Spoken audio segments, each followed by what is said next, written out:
Assalamu alaikum students. Today we will discuss unit number 3 dynamics topic law of conservation of momentum. Students ये topic long question के point of view से important है, आपने इस question को अच्छे से अंडरस्टैंड करना है। आज के टॉपिक में हम exercise question 3.11 what is the law of conservation of momentum और 3.13 when a gun is fired it recoils why के आंसर्स भी डिस्कस करेंगे। इसके अलावा क्वेश्चन 3.12 भी इसी टॉपिक से रिलेटेड है, लेकिन इस टॉपिक में इस क्वेश्चन का प्रॉपर आंसर नहीं है, दैट्स वाई इसका आंसर हम एक्सरसाइज के साथ डिस्कस करेंगे। आज हम 3.11 और 3.13 डिस्कस करेंगे। So this is the topic law of conservation of momentum. Topic is on page number 69। Momentum of a system depends on its mass and velocity. किसी भी सिस्टम का मोमेंटम उसके मास और वेलोसिटी पे डिपेंड करता है। मोमेंटम का फॉर्मूला हमने डिस्कस किया हुआ है, P is equal to mv। उसके बाद सिस्टम की डेफिनेशन है, a system is a group of bodies within certain boundaries. System boundaries का एक ग्रुप है और सिस्टम में बॉडीज की मोशन सर्टेन लिमिट्स में है। हम बॉडीज की मोशन को सर्टेन लिमिट्स में डिस्कस करते हैं। सिस्टम में बॉडीज की मोशन के लिए कुछ रिस्ट्रिक्शंस होती हैं। आइसोलेटेड सिस्टम की बात करें तो an isolated system is a group of interacting bodies on which no external force is acting. इस तरह से आइसोलेटेड सिस्टम भी बॉडीज का एक ग्रुप है, लेकिन वो बॉडीज इंटरेक्ट कर रही हैं। इसके साथ एक टर्म है, स्पेसिफिक टर्म ये है कि इस सिस्टम पे बाहर से कोई फोर्स एक्ट नहीं करती, यानी कि सिस्टम के अंदर बाउंड्रीज में बॉडीज इंटरेक्ट कर रही हैं, एक दूसरे पे फोर्स एक्सर्ट कर रही हैं, लेकिन इस सिस्टम पे बाहर से कोई फोर्स एक्ट नहीं कर रही। If no unbalanced or net force acts on a system, then according to equation 3.14, its momentum remains constant. Students basically ये इक्वेशन 3.14 है, ये इक्वेशन हमने लास्ट टॉपिक में डिस्कस की थी। Rate of change of momentum is equal to applied force. Isolated system के case में हमने डिस्कस किया है कि सिस्टम पे कोई फोर्स एक्ट नहीं करती, तो सिस्टम पे कोई एक्सटर्नल फोर्स नहीं है। इस केस में यहाँ पे जीरो आएगा, टाइम इस साइड पे आके जीरो से मल्टीप्लाई होकर जीरो हो जाएगा, तो यहाँ पे हमारे पास टर्म बचेगी P F minus P I is equal to zero. P I side पे जाके पॉजिटिव हो जाएगा, तो P F is equal to P I आएगा। तो इसी इक्वेशन के अकॉर्डिंग हमने देख लिया है कि आइसोलेटेड सिस्टम का मोमेंटम कंजर्व रहता है, यानी कि final momentum is equal to initial momentum. So momentum of an isolated system is always conserved. अब हम लॉ ऑफ कंजर्वेशन मोमेंटम की स्टेटमेंट डिस्कस कर लेते हैं। The momentum of an isolated system of two or more than two interacting bodies remains constant. Students यहाँ पे specific system है isolated system. Isolated system को हम डिस्कस कर रहे हैं और इसी से रिलेट करके हम लॉ को डिफाइन कर रहे हैं। किसी भी आइसोलेटेड सिस्टम का मोमेंटम कंजर्व रहता है, यानी कि इंटरेक्शन से पहले और इंटरेक्शन के बाद सिस्टम का मोमेंटम सेम रहेगा अगर सिस्टम पे बाहर से कोई फोर्स एक्ट नहीं करे। दैट्स वाई यहाँ पे एक स्पेसिफिक टर्म है आइसोलेटेड सिस्टम। अब हम इसकी एक एग्जाम्पल डिस्कस कर लेते हैं। Consider the example of an air filled balloon. Friends ये एग्जाम्पल हमने थर्ड लॉ ऑफ मोशन में भी डिस्कस की थी, अब हम इस लॉ में भी इसे डिस्कस करेंगे। हमने एयर फिल्ड बैलून कंसीडर किया है और इनिशियली बैलून और air inside it at rest. ये हमारे पास एक सिस्टम है बैलून और एयर का, और इनिशियली हम कंसीडर कर रहे हैं कि सिस्टम रेस्ट पे है। एयर फिल्ड बैलून की एग्जाम्पल ले रहे हैं, बैलून है और इसमें एयर फिल्ड है, ये पूरा सिस्टम बन रहा है और ये सिस्टम इनिशियली रेस्ट में है।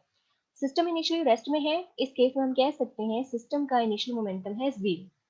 लेकिन जैसे ही हम बैलून को रिलीज करते हैं तो क्या होता है, air escapes out with some velocity. जैसे बैलून को रिलीज करेंगे उसमें फिल्ड एयर बाहर आएगी बैकवर्ड डायरेक्शन में। अब जाहिर है वेलोसिटी है, एयर का मास भी होगा, तो इस केस में हम कह सकते हैं एयर का मोमेंटम भी है। The air coming out of it possesses momentum. To conserve the momentum, the balloon moves in a direction opposite to that of air rushing out. Air बाहर आती है किसी वेलोसिटी से, तो एयर का एक स्पेसिफिक मोमेंटम होता है। इसी तरह से बैलून फॉरवर्ड डायरेक्शन में मूव करता है। एक्शन रिएक्शन की फॉर्म में हमने इसे डिस्कस कर लिया है कि एयर बैकवर्ड निकलती है तो उसे उसके रिएक्शन में क्या होता है, बैलून फॉरवर्ड मूव करता है। तो मोमेंटम के केस में हम डिस्कस कर रहे हैं कि एयर वेलोसिटी से पीछे निकल रही है, कुछ वेलोसिटी है उसकी, तो जाहिर मास एंड वेलोसिटी एयर का कोई ना कोई मोमेंटम होगा। इस मोमेंटम को कंजर्व करने के लिए क्या होता है, बैलून फॉरवर्ड डायरेक्शन में मूव करता है। अब बैलून भी किसी वेलोसिटी से मूव करेगा, बैलून का मास भी है, दोनों को मल्टीप्लाई करेंगे तो मोमेंटम आएगा।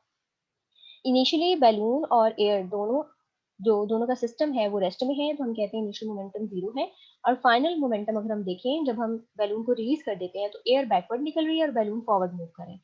तो इस केस में एयर और बैलून का मोमेंटम है, लेकिन दोनों की डायरेक्शन है ऑपोजिट, तो दोनों एक दूसरे को कैंसिल करेंगे तो हमारे पास सिस्टम का फाइनल मोमेंटम भी 0 हो जाएगा। नेक्स्ट हम इसकी फर्दर एग्जांपल डिस्कस कर लेते हैं। Consider N isolated system of to spheres of masses m1 and m2। हमने एक आइसोलेटेड सिस्टम कंसीडर किया है, यानी कि ऐसा सिस्टम जिसपे बाहर से कोई फोर्स एक्ट नहीं करे, और ये स्फीयर्स हैं हमारे पास m1 और m2 masses के। They are moving in a straight line with initial velocities u1 and u2। ये स्फीयर्स वेलोसिटीज u1 और u2 से स्ट्रेट लाइन में मूव कर रहे हैं। एक पॉइंट है u1 is greater than u2, यानी कि मास m1 ज्यादा वेलोसिटी से मूव कर रहा है। u1 की बेसिकली u2 से ग्रेटर है, यानी कि मास m1 की वेलोसिटी मास m2 से ज्यादा है। Sphere of mass m1 approaches the sphere of mass m2 as the move.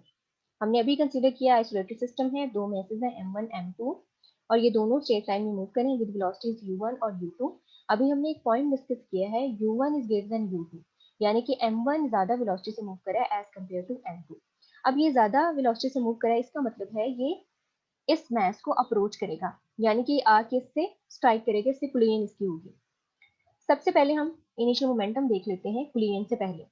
तो initial momentum of mass m1 is m1 u1। इस तरह से initial momentum of mass m2 is m2 u2। Total initial momentum of the system before collision is m1 u1 plus m2 u2। अब क्या होता है, simply ये मास m1 ज्यादा velocity से मूव करे, इसकी वेलोसिटी हायर है, तो ये जाके हिट करेगा m2 को, कोलिजन होगी। कोलिजन के बाद इनकी वेलोसिटी में चेंज आएगा। बिफोर कोलिजन ये है, एट कोलिजन ये है, और आफ्टर कोलिजन हम डिस्कस करेंगे कि किस तरह से मोमेंटम कंजर्व रहेगा। तो पहले u1 u2 वेलोसिटी से मूव करें, फिर कोलिजन होगी, यानी कि m1 m2 को हिट करेगा, और हिट करने के बाद क्या होगा, वेलोसिटी में चेंज आएगा। अगर हम थर्ड लॉ ऑफ मोशन को याद करें तो थर्ड लॉ ऑफ मोशन के अकॉर्डिंग है कि अगर m1 m2 पे फोर्स एक्सर्ट कर रहा है तो रिएक्शन में m2 भी m1 पे फोर्स एक्सर्ट करेगा, लेकिन m2 की फोर्स m1 वाली फोर्स की ऑपोजिट डायरेक्शन में होगी। तो हम सिंपली क्या करते हैं, अब फाइनल सिस्टम को कंसिडर करते हैं कि अब फाइनल कौन सी कंडीशन है सिस्टम की। अब कोलिजन हुई है, कोलिजन के बाद इनकी वेलोसिटीज में चेंज आएगा, यानी अब इसकी वेलोसिटी u1 नहीं होगी और इसकी u2 नहीं होगी, दोनों में चेंज आएगा। अब जो चेंज वेलोसिटीज है उनको रिप्रेजेंट करते हैं v1 और v2 से। अब हम सिंपली क्या करेंगे, फाइनल मोमेंटम कैलकुलेट करेंगे। m1 का फाइनल मोमेंटम है m1 v1, और इस तरह से m2 का फाइनल मोमेंटम है m2 v2। अगर हम टोटल फाइनल मोमेंटम देखें तो वो आएगा m1 v1 plus m2 v2। Law of conservation of momentum के अकॉर्डिंग सिस्टम का मोमेंटम कंजर्व रहना चाहिए, क्योंकि अभी जो हमने सिस्टम कंसिडर किया है मैसेज m1 m2 का, वो एक आइसोलेटेड सिस्टम है, यानी कि बाहर से सिस्टम पे कोई फोर्स एक्ट नहीं करे। तो स्टेटमेंट के अकॉर्डिंग मोमेंटम कंजर्व रहना चाहिए, यानी कि initial momentum should be equal to final momentum. तो हम लिखेंगे m1 u1 plus m2 u2 is equal to m1 v1 plus m2 v2।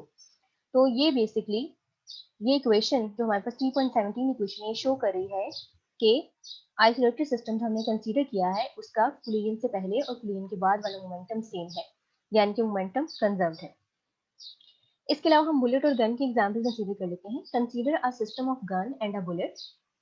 Before firing the gun both the gun and bullet are at rest. Gun और bullet का system consider किया है। Firing से पहले gun और bullet दोनों rest में है। इस केस में हम कह सकते हैं दोनों रेस्ट में है, दोनों की वेलोसिटी जीरो है, तो मोमेंटम भी सिस्टम का जीरो है, इनिशियल मोमेंटम जीरो है। जैसे हम गन को फायर करते हैं, bullet shoots out of the gun and acquires momentum. जैसे फायर करते हैं बुलेट बाहर आती है विद हायर वेलोसिटी, बुलेट का मास भी हाई वेलोसिटी से बाहर आ रही है, इट मींस ये बुलेट का मोमेंटम है। इस मोमेंटम को कंजर्व करने के लिए क्या होता है, गन रिकॉइल करती है, यानी गन पीछे की तरफ झटका खाती है। पहले दोनों रेस्ट में है, लेकिन जब फायर करते हैं तो बुलेट हाई वेलोसिटी से निकलती है, यानी कि बुलेट को मोमेंटम मिल जाता है। बुलेट के मास को वेलोसिटी से मल्टीप्लाई करें तो मोमेंटम बन जाएगा। इस मोमेंटम को कंजर्व करने की, क्योंकि बुलेट जा रही है फॉरवर्ड डायरेक्शन में, आगे की तरफ जा रही है, तो गन पीछे की तरफ झटका खाती है। क्यों झटका खाती है, मोमेंटम को कंजर्व करने के लिए। According to the law of conservation of momentum, the total momentum of the gun and the bullet will also be zero after the gun is fired. Gun की फायरिंग से पहले मोमेंटम जीरो है, तो law of conservation of momentum के according firing के बाद भी momentum zero होना चाहिए, यानी मोमेंटम कंजर्व रहना चाहिए।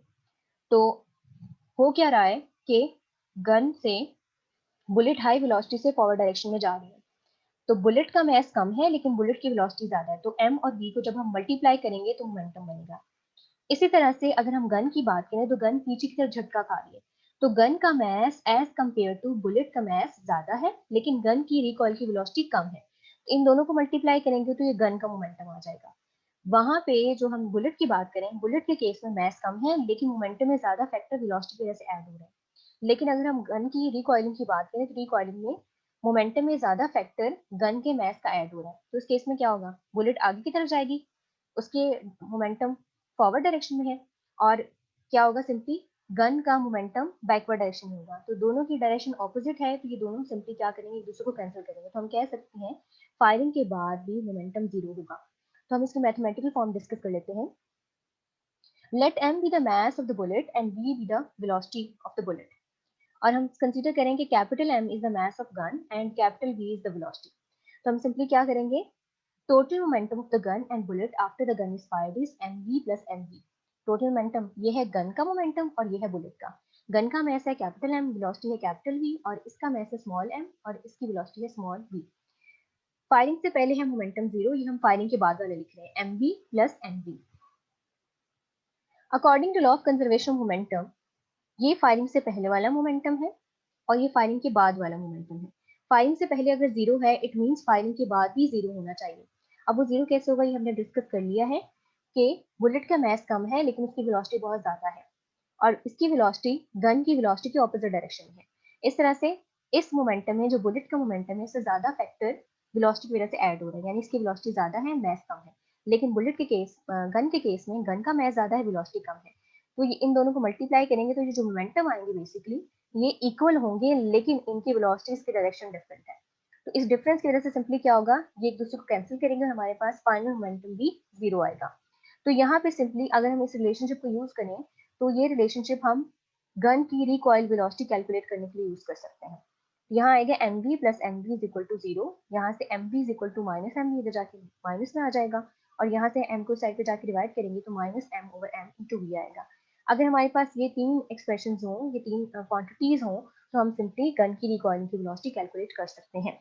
तो ये हमारे पास आ गई है forms, M V plus M V is equal to zero, M V is equal to minus M V, और ये हमने कैलकुलेट कर लिया है गन की रिकॉइलिंग वेलोसिटी को। तो नेगेटिव साइन ये शो कर रहा है कि बेसिकली गन की वेलोसिटी की डायरेक्शन बुलेट की वेलोसिटी की डायरेक्शन के ऑपोजिट है। और इसके अलावा मैथ में हमने डिस्कस कर लिया है कि गन का मास बुलेट के मास से बहुत ज्यादा है। अब हम आते हैं एक और एग्जाम्पल पे। This example is related to rockets and jet engine. Rockets and jet engine भी इसी प्रिंसिपल पे काम करते हैं। रॉकेट्स और जेट इंजन में क्या होता है कि हॉट गैसेस हाई वेलोसिटी से बैकवर्ड डायरेक्शन में वाइड होती है। गैसेस का मास भी होता है और वेलोसिटी जब उनके साथ मल्टीप्लाई होती है तो सिंपली क्या होता है, मोमेंटम बन जाता है, यानी कि गैसेस बहुत ज्यादा हाई मोमेंटम से बाहर की तरफ निकलती है। अब जाहिर है क्या होगा, एक्शन रिएक्शन वाला पॉइंट अगर डिस्कस करें तो जाहिर है गैसेस का बाहर निकलना एक्शन है, और उसकी रिएक्शन में क्या होता है, रॉकेट अपर डायरेक्शन में तेज से जाता है ऊपर। तो होता क्या है, मोमेंटम को कंजर्व करने, क्योंकि पहले रॉकेट रेस्ट में है, सिस्टम रेस्ट में है, तो मोमेंटम जीरो है। लेकिन जब रॉकेट जाता है तो सिंपली क्या होता है, हॉट गैसेस बैकवर्ड डायरेक्शन में निकलती हैं, तो बैकवर्ड डायरेक्शन में क्या होता है, मोमेंटम होता है गैसेस का। तो मोमेंटम को कंजर्व करने के लिए, क्योंकि आइसोलेटेड सिस्टम है, तो क्या होता है, रॉकेट्स अपर डायरेक्शन में ज्यादा वेलोसिटी के साथ जाते हैं। सो स्टूडेंट्स, ये पॉइंट्स थे। Burning of fuel rush out with large momentum and machines gain N equal and opposite momentum, जिसकी वजह से मशीन्स जो है या जेट इंजन वगैरह हाई वेलोसिटी से मूव करते हैं। स्टूडेंट्स, इसके अलावा एग्जाम्पल 3.7 है, a bullet of mass 20 gram is fired from a gun with a muzzle velocity 100 meters per second. Find the recoil of the gun if its mass is 5 kg. Bullet का मास है 20 ग्राम। Bullet के मास को small M से represent करेंगे। Velocity है gun की, bullet की velocity है 100 मीटर्स पर सेकंड। तो ये मास है, इसे किलोग्राम में कन्वर्ट करेंगे। ये बुलेट की वेलोसिटी 100 मीटर्स पर सेकंड, इसे स्मॉल वी से रिप्रेजेंट करेंगे। गन का मास है 5 kg, हमने गन की रिकॉइल की वेलोसिटी कैलकुलेट करनी है।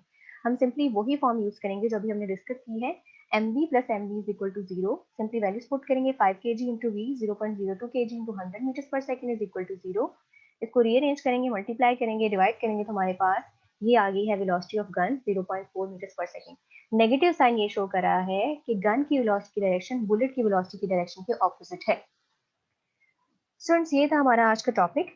आज हमने law of conservation momentum discuss किया है। इसके अलावा हमने एग्जाम्पल 3.7 डिस्कस की है। आपने एग्जाम्पल की अच्छी तरह से प्रैक्टिस करनी है और इस क्वेश्चन को अच्छी तरह से प्रिपेयर करना है। ये क्वेश्चन लॉन्ग क्वेश्चन के पॉइंट ऑफ व्यू से इंपॉर्टेंट है, इसके अलावा इसमें से शॉर्ट क्वेश्चन भी आते हैं। गुड लक, अल्लाह हाफिज।